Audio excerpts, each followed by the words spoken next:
Next at this other podium. Sir.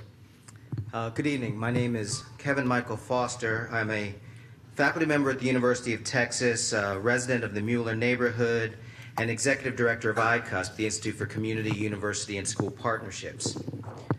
Austinites are awakening.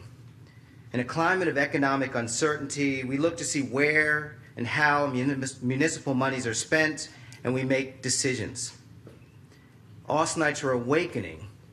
And this is a beautiful thing because as Austinites awaken to the fiscal processes that shape our city, we set the conditions of possibility by which you can build the budget, build a better budget, but more important for the long run, you can reform key aspects of the budget process that trap you in bad decisions. I'll focus on one area that is critical to restoring good fiscal practice. Specifically, the city should end the meet and confer process by which the police contract is developed. So what are the problems with the current process? I believe that you are aware of them, but also that we need to put them squarely in the public eye. Problem one, the starting point for the new contract is an already set sweetheart deal that has evolved over 20 years of meet and confer.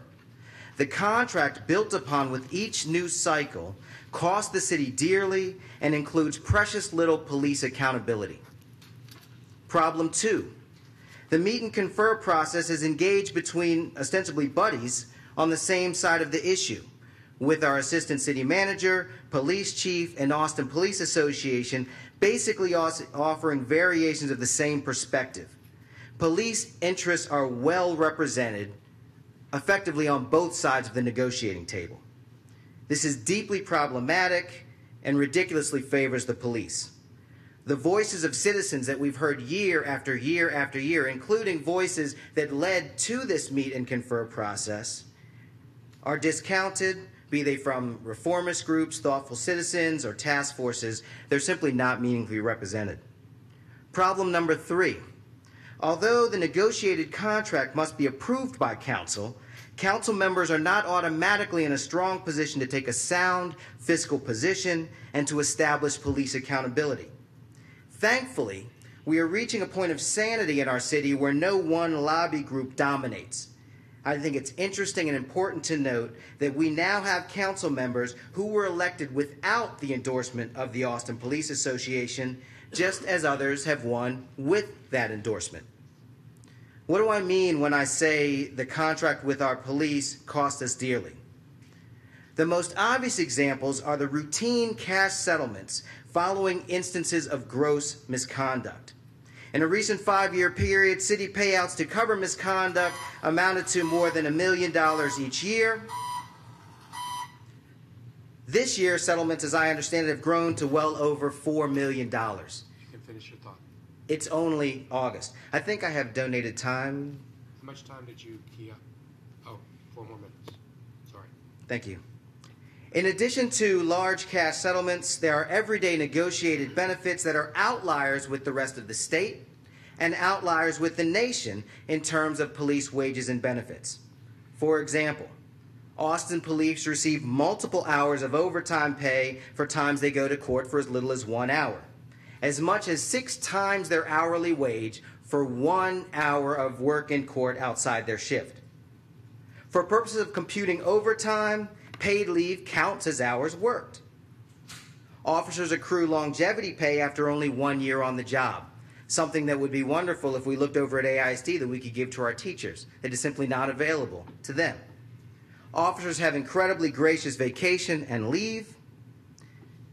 These benefits, while wonderful, we could pay for some of them, but unfortunately, Austin police also have built-in protections shielding them from gross misconduct, which then costs us millions, a problem that we see Meet and Confer has utterly failed to address. The process is so sweet for the police association that for every watered-down reform, we layer in exchange incentives one upon another in a way that is simply put fiscally irresponsible. There are other ways to spend dollars on public safety that are well established, that are effective, and that are popular with Austinites. In fact, we heard many of them tonight.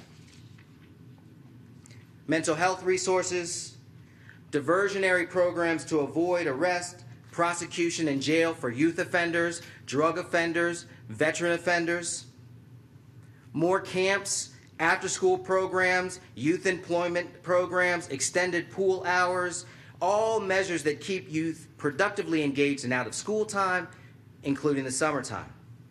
More safe spaces for potential victims to escape imminent domestic violence. Many of these programs exist, are popular, and are as yet underfunded.